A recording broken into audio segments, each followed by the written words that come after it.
नमस्कार. अस्सल मराठी किचनमध्ये पुन्हा एकदा तुमचं सर्वांचं खूप खूप स्वागत आहे. तर मी आज बनवून दाखवणार आहे कैरीचा गुळांबा. तर त्यासाठी मी 2 कैऱ्या घेतलेल्या आहेत. अशा मीडियम साईजच्या कैऱ्या आहेत. हे तोतापुरी कैऱ्या आहेत. तुम्ही कोणत्याही कैऱ्या घेऊ शकता. मी अर्धा तास पाण्यात टाकलेल्या होत्या. पाण्यात टाकल्यामुळे हे थंड होतात, त्यामधली उष्णता कमी होते आणि याचा चिक पण निघून जातो. तर आता आपल्याला यावरचं साल काढून घ्यायचं आहे.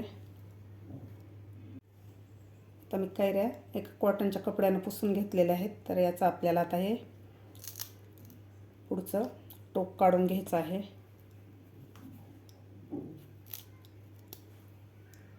दोन्ही कैऱ्याचं मी देठ काढून घेतलेलं आहे.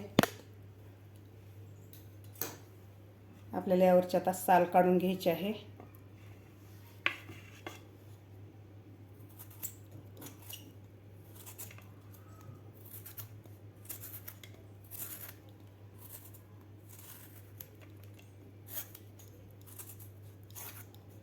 अशा प्रकारे दोन्ही कैरीचे आपल्याला वरची साल काढून घ्यायची आहे सगळी.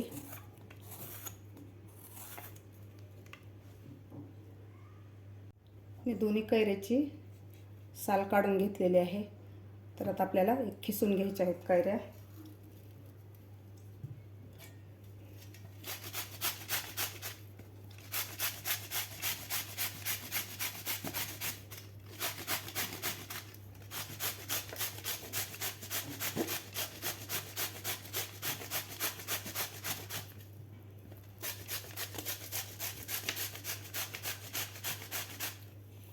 अशा प्रकारे आपल्याला दोन्ही कैऱ्या खिसून घ्यायच्या आहेत.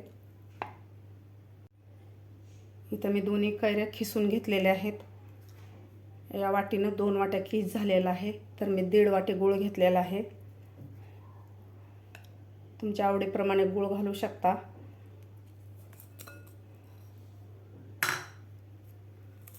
दोन वाट्याला 1.5 वाटी गूळ घातलेला आहे मी. तर आपल्याला व्यवस्थित ह्या कैरीमध्ये गूळ मिक्स करून घ्यायचा आहे.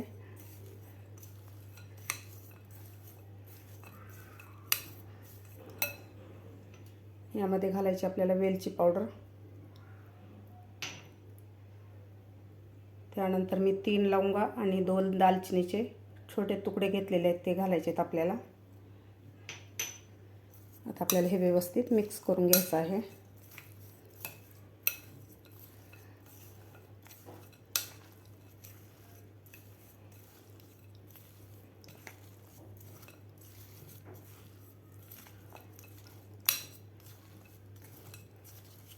गुळाचं प्रमाण तुमच्या आवडीप्रमाणे कमी जास्त करू शकता.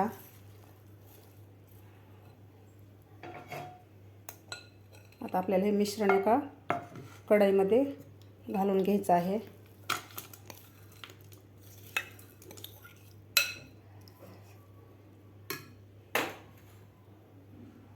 आता आपल्याला ही कढई गॅसवर ठेवून हे शिजवून घ्यायचं आहे आपल्याला, गूळ आणि कैरी. कढई गॅसवर ठेवलेली आहे आणि गॅस चालू केलेला आहे. तर हे मिश्रणात आपल्याला एकसारखं हलवत राहायचं आहे. सुरुवातीला गूळ घातल्यामुळं थोडंसं मिश्रण आपलं पातळ होतं, नंतर दाटसर होतं हे मिश्रण आपलं. तर आपल्याला एकसारखं याला हलवत राहायचं आहे. उन्हाळ्याच्या दिवसामध्ये गोड आंबट हे गुळांबा खूप छान लागतो. लहान मुलांना तर खूप आवडतो. ब्रेड बरोबर किंवा पोळी बरोबर खूप छान लागतो.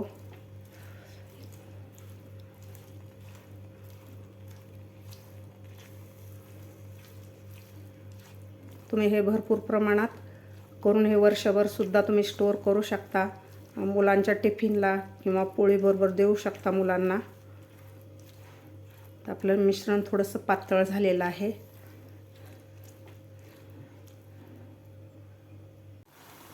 सुरुवातीला गूळ घातल्यानंतर आपलं मिश्रण असं पातळ झालेलं होतं.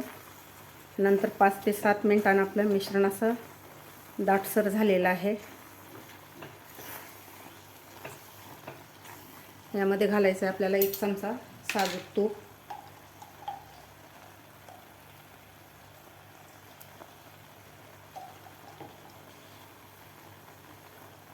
त्यानंतर चिमूटभर मीठ घालायचं आहे आपल्याला.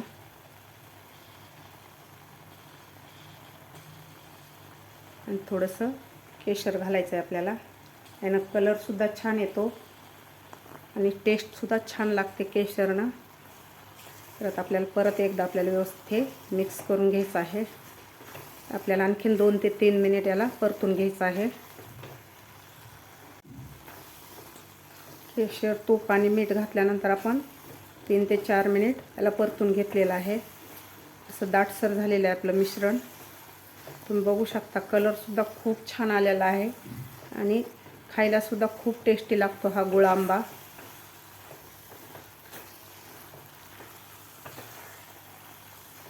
तुम्ही मार्केटमधल्या जामपेक्षा तुम्ही हे असा गुळ आंबा बनवून सुद्धा तुम्ही पोळीबरोबर लहान मुलांना देऊ शकता.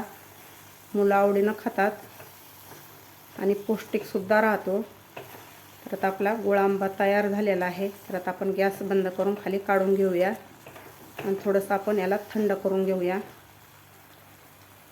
तुम्ही बघू शकता झटपट असा आपला कैरीचा गुळ आंबा तयार झालेला आहे. खायला खूप टेस्टी लागतो आणि करायलासुद्धा खूप सोपा आहे. तुम्हीसुद्धा नक्की एकदा करून बघा. आजची माझी ही रेसिपी कशी वाटली ही नक्की कमेंट बॉक्समध्ये सांगा. माझा व्हिडिओ आवडल्यास नक्की लाईक करा. माझ्या चॅनलवर अजून नवीन असाल तर माझ्या चॅनलला नक्की सबस्क्राईब करा. बाजूच्या बेल आयकॉनवर क्लिक करा म्हणजे माझ्या व्हिडिओचे नोटिफिकेशन तुम्हाला सर्वात आधी मिळतील. भेटूया अशाच एका नवीन रेसिपीसोबत. तोपर्यंत मस्त खा, स्वस्त रहा. धन्यवाद.